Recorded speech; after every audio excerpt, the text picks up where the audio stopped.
Haleluya. Bapak, Ibu, Saudara dikasih Tuhan, saya bisa katakan bahwa hidup ini adalah anugerah dari Tuhan. Amin. Ya, hidup ini adalah pemberian, artinya anugerah dari Tuhan. Pemberian yang dari Tuhan bagi setiap kita. Kalau kita ada pada pagi ini, kita mau katakan ini anugerah Tuhan. Ya, hidup ini ada pilihan pasti. Ya, kenapa Tuhan menganugerahkan kepada setiap kita hidup untuk kita menikmatinya. Amin. Kita mau menikmati Tuhan di dalam kehidupan ini. Karena di tengah-tengah dunia yang tidak menentu, banyak orang tidak bisa menikmati Tuhan. Karena apa? Banyaknya permasalahan.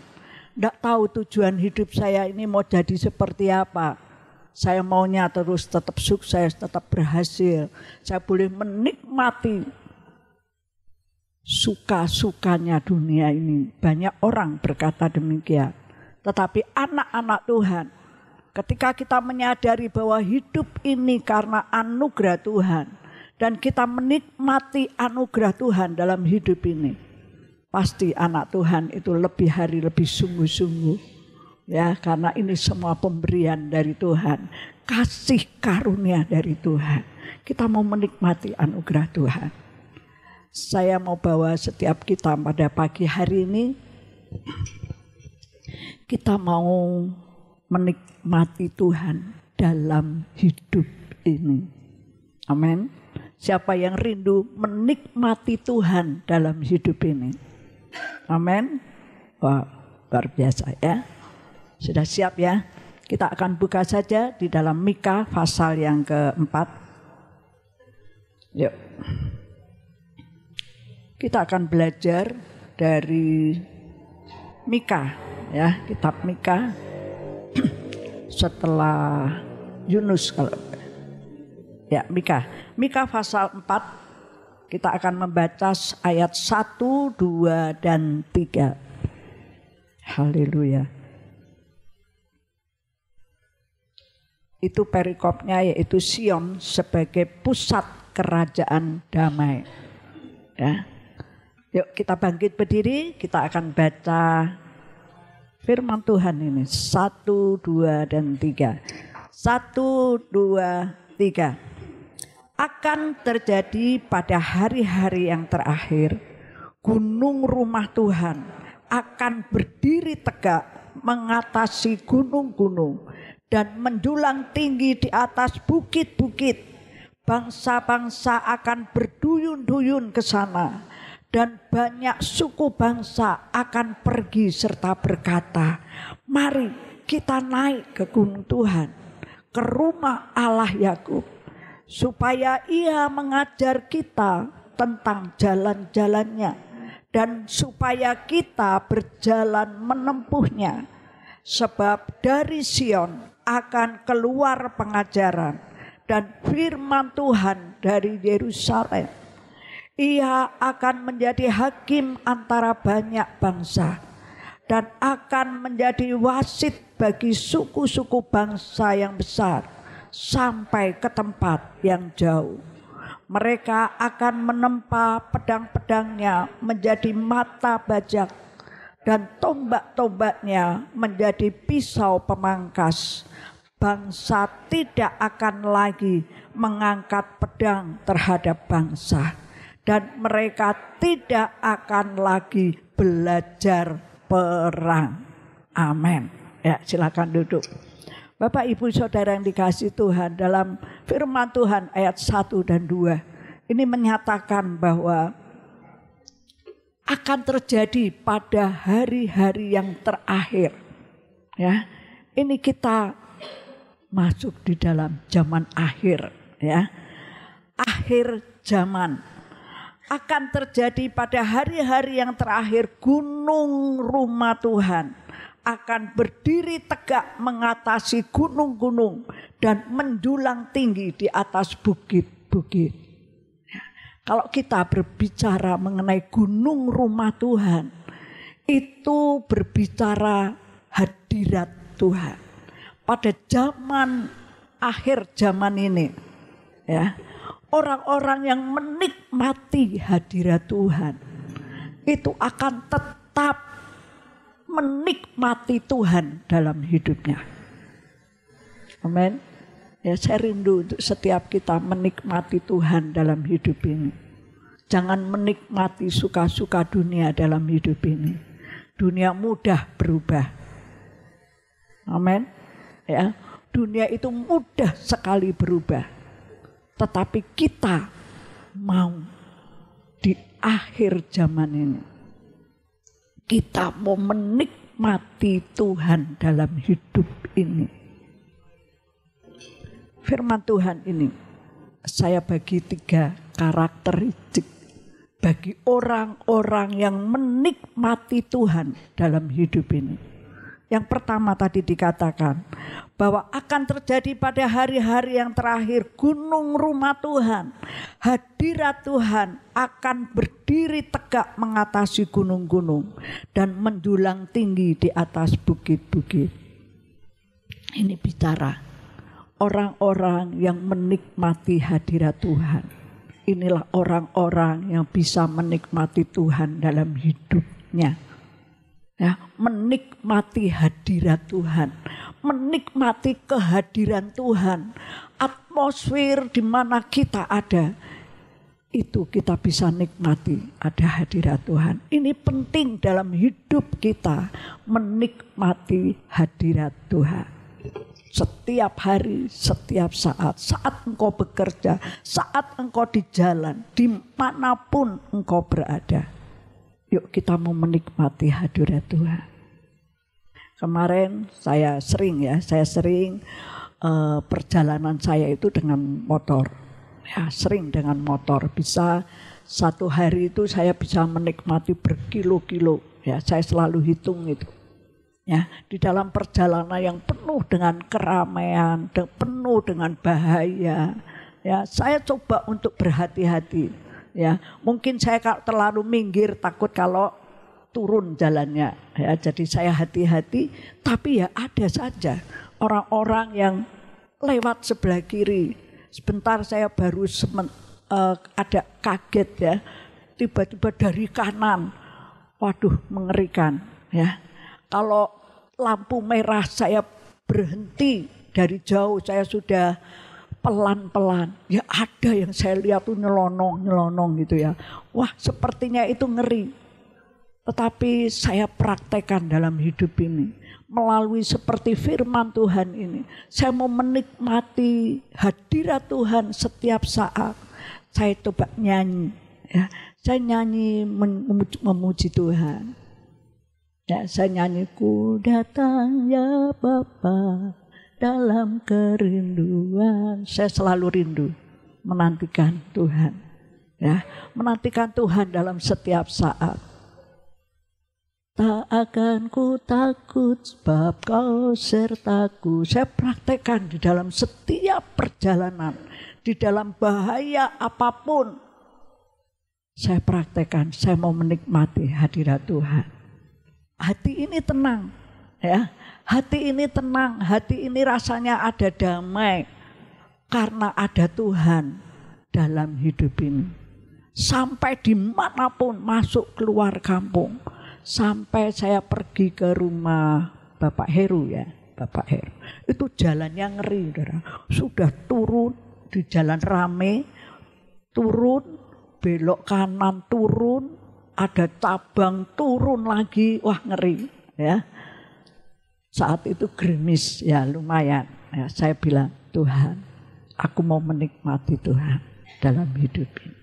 Saya praktekkan itu dalam setiap saat. Di rumah pun ketika aku bangun pagi, ketika mau tidur pun saya mau menikmati hadirat Tuhan. Ada ketenangan, ya, ada kenyamanan, ada kekuatan, ada keyakinan bahwa Tuhan itu ada. Dia tidak pernah jauh. Dia ada, lagunya samping kanan kiriku ada Tuhan. Bahkan di sekelilingku itu ada Tuhan. Oh malaikat Tuhan itu lindungi. Ya, walaupun saya pernah ditabrak orang, ya, diserempet orang, ditarik orang. Tapi saya merasakan tetap ada ketenangan. Saat digotong di RSU saya tetap ada ketenangan. Ya, jadi penting hadirat Tuhan itu ada di dalam kehidupan setiap kita. Kalau kita mau menikmati Tuhan dalam hidup ini, penting sekali ya di dalam kehidupan ini. Kondisi pada zaman sekarang ini tidak mudah untuk kita melewati. Tetapi kalau kita mau menikmati hadirat Tuhan, semua kita bisa jalani. Walaupun kesulitan, walaupun kegelapan, walaupun di dalam lembah kekelaman, sakit, bahaya, itu bisa saja terjadi.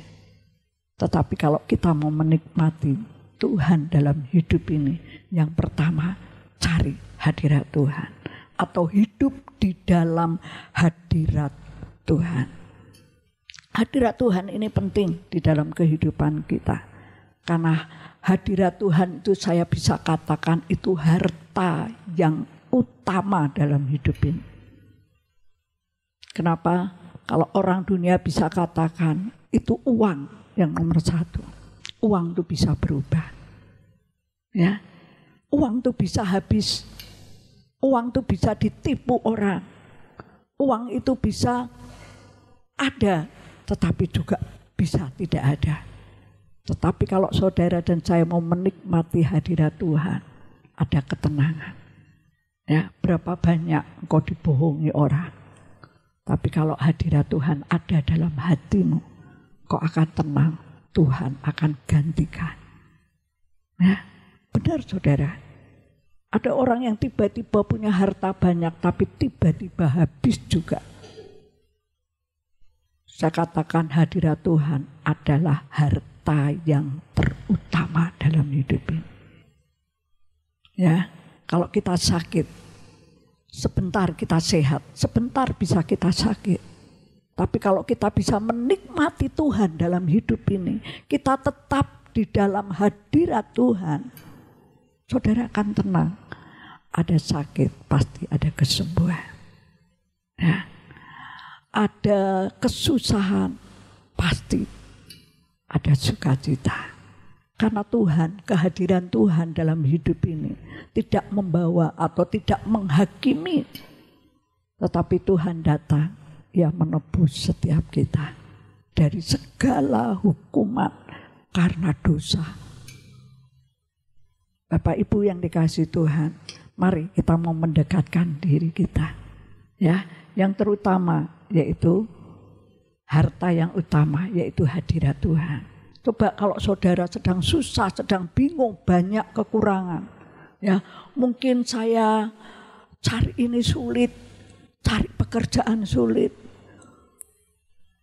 Saudara, kalau saudara mau menikmati hadirat Tuhan, gaji tidak naik tapi hatimu tenang. Betul? Ya, kita bisa kaget tiba-tiba. Ya, saya kemarin sempat beberapa ya, beras naik, telur naik, gula naik, sempat kaget. Kenapa? Sebentar baru kulaan, ya, baru saja belanja, tiba-tiba semua naik. Kaget enggak? Kaget ya. Waduh, mulai hitung-hitung uang. Cukup enggak? Jadi dunia ini bisa berubah. Yang fana ini bisa saja habis. Tapi yang terutama hadirat Tuhan. Itu justru membuat ketenangan dalam jiwa ini. Ya, semua naik. Saya juga harus naik. Di dalam hadirat Tuhan. Amin. Karena di dalam hadirat Tuhan itu mengatasi segala masalah dalam hidup ini. Kenapa engkau bisa tenang dalam hidup ini? Karena kau ada di dalam hadirat Tuhan. Betul ya? Berapa banyak saudara menikmati hadirat Tuhan dalam hidup ini. Bisa mengatasi segala permasalahan. Bisa terkejut saudara dalam menghadapi situasi dunia ini. Ya, sebentar sukacita, sebentar susah. Tapi orang yang merindukan, orang yang berjalan, orang yang berada di dalam hadirat Tuhan, itu akan menikmati gunung Tuhan. Ya, kita akan melihat hadirat Tuhan itu diumpamakan tadi dalam firman Tuhan, itu akan berdiri tegak mengatasi gunung-gunung. Ya. Dan di atas bukit-bukit, hadirat Tuhan harta yang utama dalam hidup ini. Amin. Ya, kita mau menikmati peningkatan rohani kita pada tahun 2023 ini. Karena Tuhan berbicara kepada setiap kita.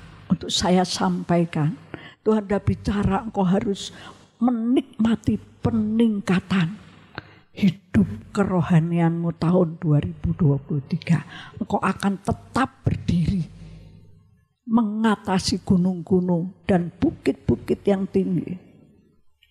Dikatakan bahwa bangsa-bangsa akan berduyun-duyun ke sana.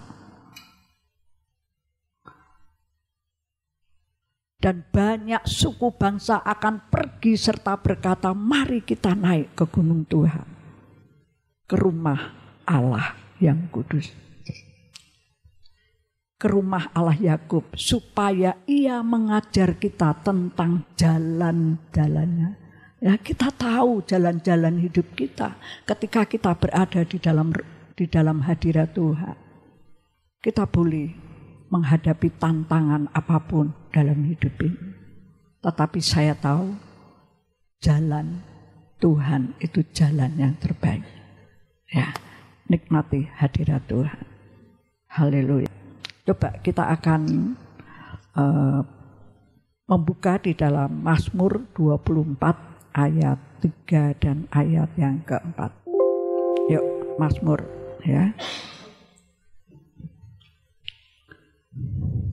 Mazmur 24 ayat 3 dan ayat yang keempat. Saya bacakan, siapakah yang boleh naik ke atas gunung Tuhan? Siapa yang boleh berdiri di tempatnya yang kudus? Orang yang bersih tangannya dan murni hatinya, yang tidak menyerahkan dirinya kepada penipuan dan yang tidak bersumpah palsu. Siapa yang berhak atau siapa yang bisa menikmati hadirat Tuhan? Ialah orang yang suci hatinya. Amin. Ya, yang suci hatinya, yang tidak menyerahkan kepada penipuan, yang tidak bersumpah palsu. Nah, biarlah kita mau menikmati peningkatan. Bukan cukup hanya hidup di dalam hadirat Tuhan. Kita harus meningkat lebih lagi. Ayat yang ketiga, ya, ayat yang kedua, ya. Dan banyak suku bangsa akan pergi serta berkata, mari kita naik ke gunung Tuhan, ke rumah Allah Yakub, supaya ia mengajar kita tentang jalan-jalannya dan supaya kita berjalan menempuhnya, sebab dari Sion akan keluar pengajaran dan firman Tuhan dari Yerusalem. Dan yang kedua, kita mau belajar untuk menjadi orang yang suka akan Taurat Tuhan. Di Mazmur dikatakan orang yang kesukaannya Taurat Tuhan dan yang merenungkannya siang dan malam.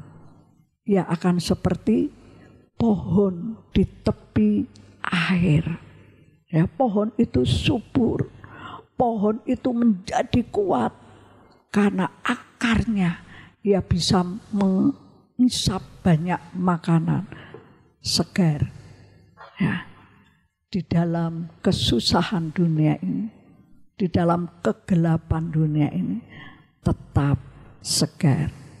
Orang yang mencintai Taurat Tuhan dan yang merenungkan siang dan malam. Artinya hari-hari kita, ya, kita selalu ingat akan firman Tuhan yang mengajar kepada setiap kita. Yang kedua, renungkan. Cinta akan firman Tuhan itu siang dan malam.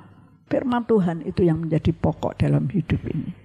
Ketika engkau mengalami susah, engkau bisa katakan melalui mulutmu dengan iman perkataan firman Tuhan.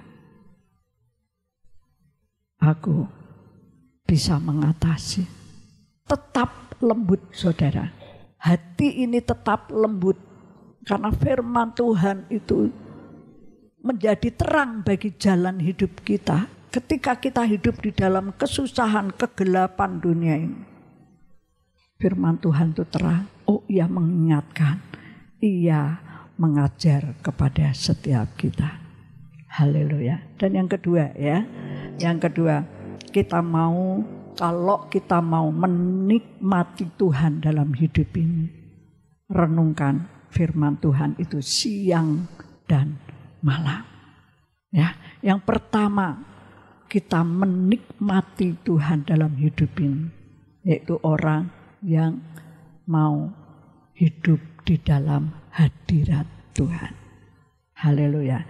Dan yang ketiga, di ayat yang ketiga, di dalam Mika pasal 4 ayat yang ketiga, berkata demikian, ia akan menjadi hakim antara banyak bangsa dan akan menjadi wasit bagi suku-suku bangsa yang besar sampai ke tempat yang jauh. Oh, Bapak Ibu Saudara yang dikasihi Tuhan.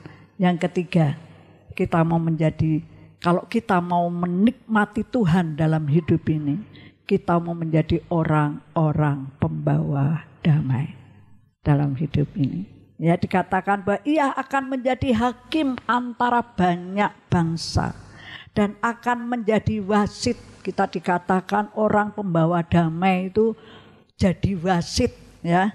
Jadi wasit di dalam sebuah permainan dalam dunia ini. Kita mau jadi wasitnya.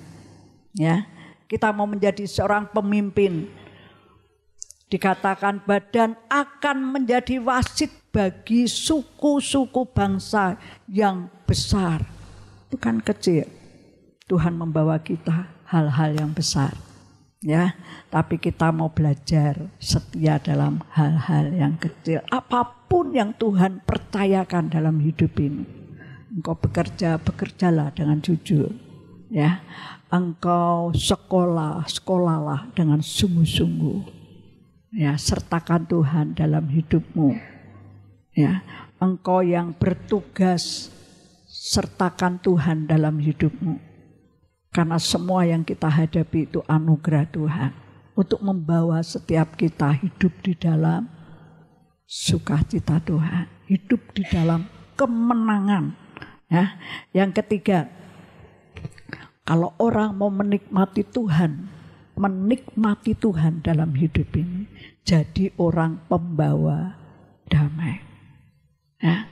Pembawa damai ini dirindukan oleh setiap orang. Kalau kita hadir, ada orang-orang di situ yang berdampak kehadiran kita karena merasakan ada kedamaian. Nah, orang yang membawa damai di dalam keluarga, suami istri membawa damai dalam hidup berumah tangga, suami istri membawa hidup kedamaian di dalam rumah tangganya, anak-anak menikmati kedamaian dalam hidup ini. Ya, kalau kita mau hidup di dalam hidup ini menikmati Tuhan setiap hari, setiap saat, jadi orang yang pembawa damai.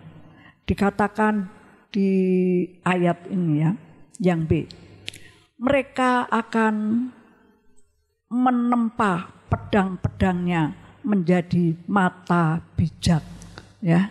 Ini bicara mengenai senjata untuk membunuh, ya. Mereka akan menempa, orang-orang pembawa damai itu akan menempa pedang-pedangnya menjadi mata bijak, ya. Artinya ada perubahan, membawa sesuatu yang lebih baik. Karena dikatakan menempa pedang-pedangnya. Ya, pedang-pedang ini bicara sesuatu yang jahat, bicara pembunuhan, ya, pedang-pedang, tapi akan berubah menjadi mata bajak. Apa sih mata bajak? Mata bajak itu alat-alat pertanian, ya, alat-alat pertanian akan berubah. Orang-orang pembawa damai itu di tengah-tengah orang yang ingin menghancurkan hidup orang lain, tetapi orang-orang pembawa damai akan merubah menjadi mata bajak pertanian, alat-alat yang berguna, bukan untuk menghancurkan orang lain, tetapi justru membangun orang lain. Ya, yang pedang menjadi mata bajak. Ya, perubahan, merubah. Orang pembawa damai itu orang yang bisa merubah keadaan yang tidak baik. Pembawa damai akan merubah menjadi hal-hal yang lebih berguna. Dikatakan firman Tuhan. Lalu dan tombak-tombaknya menjadi pisau pemangkas. Tombak itu bicara menusuk, ya. Orang pemfitnah, kalau dikatakan dulu manusia lama, ini bicara manusia lama dan manusia baru. Manusia lamanya, ya, dulu sering menghancurkan hidup orang lain. Ya, tujuannya saya yang utama, supaya orang lain ada di bawah saya. Ya, mungkin karena iri hati, dia bisa membunuhnya. Ketika Kain iri hati dengan Habil, ia membunuhnya, ia memusnahkan Habil karena sesuatu yang timbul dalam manusia lama, yaitu ingin menghancurkan orang lain karena satu keirian hati. Tetapi orang pembawa damai akan merubahnya menjadi sesuatu yang bisa tumbuh, mata bajak. Bahkan di dalam firman Tuhan dikatakan dan tombak-tombaknya menjadi pisau pemangkas. Tombak ini bicara menusuk, ya, memfitnah. Manusia lama itu pemfitnah. Tetapi ketika menjadi manusia yang baru, manusia yang membawa damai, itu akan menjadi pisau pemangkas. Pisau pemangkas itu yang membentuk, ya. Kalau bonsai itu tidak karuan, ya, dia akan dibentuk dengan pisau pemangkas. Ya. Beda. Makanya hidup manusia yang hidup di dalam manusia baru, ia akan merubah. Dulu boleh fitnah, yang sudah berlalu jangan kita balik kepada masa lampau. Tetapi firman Tuhan dan tombak-tombaknya menjadi pisau pemangkas akan merubah menjadi membentuk, merapikan. Beda, ya. Orang yang pembawa damai, orangnya akan merubah, ya. Orang yang berubah dari manusia lama akan berubah menjadi manusia yang baru. Ya. Bisa juga tombak-tombak berbicara mengenai orang yang membuat masalah, pembuat masalah, ya. Tetapi menjadi orang-orang yang hidup di dalam kehidupan yang baru. Ya, justru memberi solusi. Ya. Orang yang membuat masalah, kehadiran orang pembawa damai justru akan memberikan solusi, jalan keluar. Beda, ya. Manusia lama menjadi manusia yang baru itu beda. Beda jauh. Saya percaya kalau setiap kita menjadi orang-orang yang pembawa damai, orang-orang yang di sekitar kita akan menikmati Tuhan dalam hidupnya. Amin. Kita juga menikmati Tuhan dalam hidup ini. Karena kita bisa memberikan solusi, memberikan jalan keluar. Bukan kita menjadi manusia lama, tapi kita mau menjadi manusia baru. Haleluya. Bapak Ibu yang dikasihi Tuhan, dimanapun kita ada, kita harus pembawa damai. Bukan pembawa masalah, tapi pembawa damai. Bapak Ibu, kalau kita mau tetap berdiri mengatasi gunung, yang pertama apa? Kalau kita mau menikmati Tuhan dalam hidup ini, yang pertama tinggal dalam hadirat Tuhan. Ya. Dan yang kedua apa? Ya, merenungkan firman Tuhan itu siang dan malam. Ya, engkau akan tumbuh menjadi seorang yang segar, seorang yang kuat, seorang yang penuh sukacita. Ya, walaupun dalam segala permasalahan. Dan yang ketiga, jadi orang pembawa damai. Itu akan berdampak orang-orang di sekitar kita. Ya, kalau engkau mau menikmati Tuhan dalam hidupmu, coba belajar dari Mika ini, pasal 4 ayat 1, 2, dan 3. Saya percaya kalau kita mau mencari damai, kita datang kepada Raja Damai. Yaitu siapa? Tuhan Yesus Kristus. Dia Raja Damai. Kita akan hidup di dalamnya. Kita akan menerima satu kedamaian dalam hidup ini. Praktekkan dalam hidup ini setiap hari. Haleluya. Amin. Mari kita mau tundukkan kepala. Saya minta pemain musik bisa maju ke depan.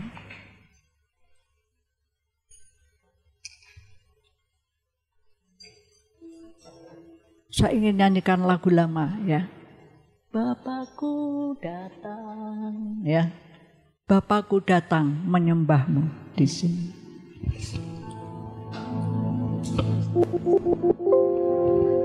Haleluya. Terima kasih Tuhan buat firman Tuhan. Biarlah firman ini menjadikan satu firman yang indah dalam hidup ini. Karena Engkau mau Tuhan untuk kami menikmati Tuhan dalam kehidupan kami. Setiap hari, setiap saat, setiap hari kami mau menikmati Tuhan dalam hidup ini. Ketika kami tinggal di dalam hadirat Tuhan, ketika kami akan renungkan firman itu Tuhan siang dan malam, ketika kami hadir pembawa damai, Tuhan berkati setiap kami pagi ini ya Bapa. Haleluya. Bapakku datang menyembahmu di sini. Ku percaya Kau ada bagiku.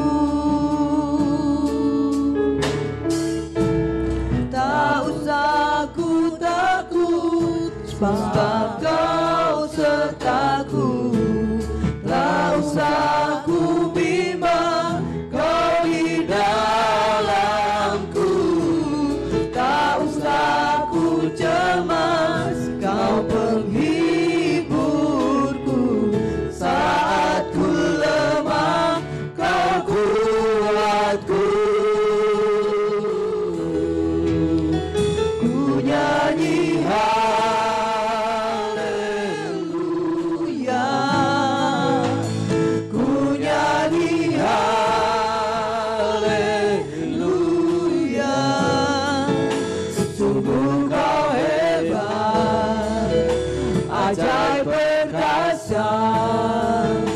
perbuatanmu.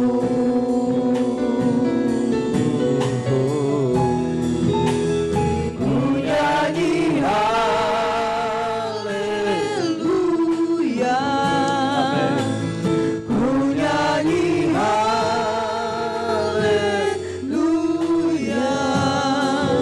sungguh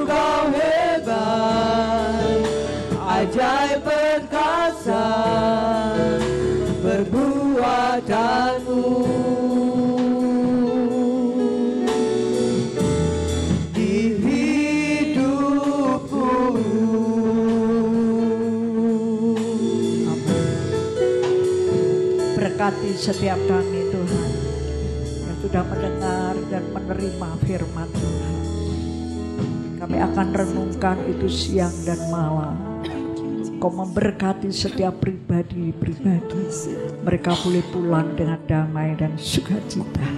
Kami mau merindukan setiap hari, setiap saat menikmati Tuhan dalam hidup ini. Dalam nama Yesus. Haleluya. Amin. Amin. Tuhan Yesus.